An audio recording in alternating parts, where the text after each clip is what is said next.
बीड नगरपालिका निवडणुकीचा प्रचार रंगात आलेला आहे। भाजप, राष्ट्रवादी आणि तुतारी हे तीन प्रमुख जे पॅनल आहेत यामध्ये प्रचाराची रणधुमाळी सुरू आहे आणि मोठ्या नेत्यांची प्रतिष्ठा देखील पणाला लागली। कालच राज्याचे उपमुख्यमंत्री अजित पवार यांची सभा देखील झाली आणि त्या सभेच्या टीकेच्या स्थानी क्षीरसागर कुटुंब होतं। माझ्यासोबत डॉक्टर योगेश क्षीरसागर आहेत। काय सांगाल, कशा पद्धतीने प्रचार सुरू आहे? प्रचार होत आहेत? अत्यंत चांगल्या पद्धतीने प्रचार सुरू आहे। सर्व उमेदवार नगराध्यक्ष आणि नगरसेवक पदाचे अगदी तळागाळातले आणि सोशल इंजिनिअरिंग करून आम्ही त्या ठिकाणी उमेदवारी दिली आणि लोकांचं काम करणं याची तळमळ असलेले उमेदवार दिल्यामुळं वाटतं एक बीडकरांना भविष्य हे चांगलं भारतीय जनता पक्षाच्या माध्यमातून आपल्याला देता येईल। विशेष पंकजताईचं देखील लक्ष आहे, मुख्यमंत्र्यांची देखील सभा होणार आहे। कशा पद्धतीने असणार आहे आणि भाजप आता कुठेतरी बीडचा बालेकिल्ला, नगरपालिका बालेकिल्ला करण्याच्या अनुषंगाने प्रयत्न करत असं वाटतं? भाजपामध्ये तसं बीड शहरात व्हॅक्यूम होता आणि त्यामुळं हा आपली ताकद आणि सोबतचे लोक आणि मूळ भाजपची शक्ती आणि एक विकासाचं जे विजन आहे पंतप्रधानांचं असेल, मुख्यमंत्र्यांचं असेल किंवा जे सरळ सोड स्वभाव हा पंकजाताईंचा असेल, हे आपल्या सर्वांना, आम्हाला असेल किंवा शहरवासियांना हा आवडणारं गोष्टी भाजपबद्दल आहे आणि त्यामुळे तर चांगलंच एक 5 वर्षासाठी सरकार नगरपालिकेत भारतीय जनता पक्षाच्या माध्यमातून दिसेल।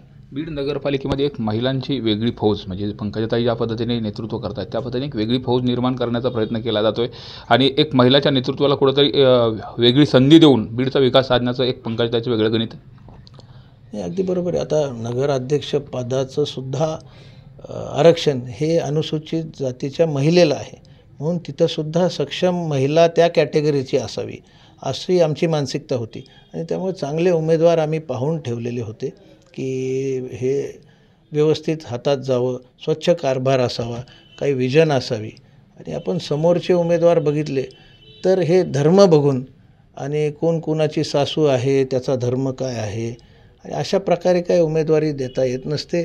जरी आपण सर्वेसचे नावं घेतले तरी उमेदवार आपण जर पाहिले तर हे आपण जर पूर्वी बघितलं की मुघल एरामध्ये किंवा निजामशाहीमध्ये ही पडद्याच्या किंवा बुरख्याच्या आतमध्ये ही महिला असायची।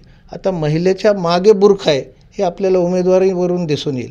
मी अशा प्रकारे प्रमुख पक्ष चालत असतील तर हा मेसेज चुकीचा हा शहरवासियांमध्ये गेला आहे। काल अजितदादांनी टीका टिप्पणी करत असताना 35 वर्ष क्षीरसागर कुटुंबात सत्ता होती, त्यांनी काय केलं असा सवाल त्यांनी विचारला। 35 वर्ष सत्ता होती हे सगळं बरोबर आहे। मध्यंतरी 2-2.5 वर्ष विरोधकाकडे होती, ते नीट चालू नाही शकले म्हणून 2 वर्षात परत आपल्याकडे आले आणि 35 वर्षात 7 निवडणुकासुद्धा असतात।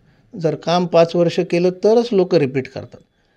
7 वेळा रिपीट करतायत म्हणजे आम्ही काहीतरी काम करतो हे त्याचं द्योतक आहे। त्यामुळं 35 वर्ष होती, मग तुम्ही विरोधक काय करत होते 35 वर्ष? तुम्ही का विरोध करत नव्हते? आणि आज जे नगरसेवक त्या बाजूला आहेत ते सुद्धा 35 वर्षात आमच्याकडेच होते, इथूनच मोठे झालेले आहेत, त्यामुळे ते काय करत होते? मग झोपा काढत होते का 35 वर्षात? हा माझा त्यांना सवाल आहे। मात्र एकंदरीत इथं आल्यानंतर फक्त क्षीरसागर कुटुंबच टार्गेट करण्याच्या दृष्टिकोनातून कालचा अजितदादांचाही होता। आता संपूर्ण भाषणामध्ये अनेक वेळा टीका टिप्पणी करत असताना तोच विषय काढला गेला। हा विषय विधानसभेदरम्यान सुद्धा झाला, पण आपण विधानसभेचं जरी मतदान आणि त्याचं टॅली बघितलं तर 90% मतं हे क्षीरसागरांमध्येच होते आणि बाकीचे 10% उर्वरित सगळे उमेदवार विधानसभेचे राहिलेले आहेत। त्यामुळं असं कुठं ह्याच्यापासून मुक्त त्याच्यापासून मुक्त असं होत नसतं।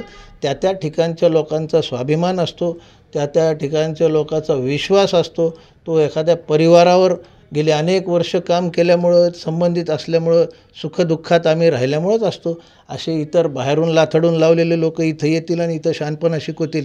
बीडची जनता अशी काही दूधखोळी नाही, त्यांना इथून पण हद्दपार आम्ही करून दाखवू। AB फॉर्म हे माझ्याकडेच द्यावेत अशा पद्धतीचा आग्रह होता आणि पक्ष काय काकाचा आहे का असं देखील त्यांचा स्पष्ट तुमच्यावरच। तुम्हाला जर माझा स्वभाव माहिती असेल तर माझा स्वभावसुद्धा हा सगळ्याला सर्वसमावेशक भूमिका घेण्याचा नेहमी राहिला आहे। असं काही AB फॉर्मचं तर मी नावसुद्धा पक्षात घेतलं नाही कधी।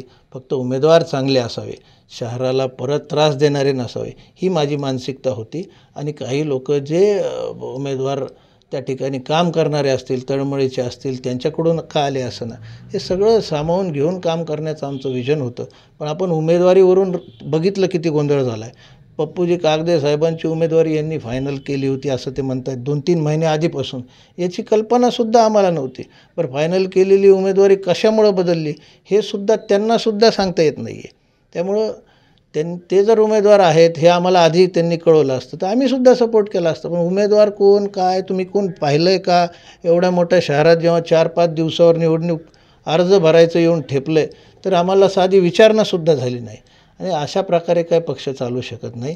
संघटनेमध्ये गोंधळ आहे आणि तो येणाऱ्या काळात आपल्याला दिसून येईल की खूप मोठा लॉस हा पक्षाचा या उमेदवारीवरून झालेला आहे. काका, माजी मंत्री जयदत्त क्षीरसागर हे ॲक्टिव्ह झालेत, रात्री सभासुद्धा झाली, वजन वाढलं?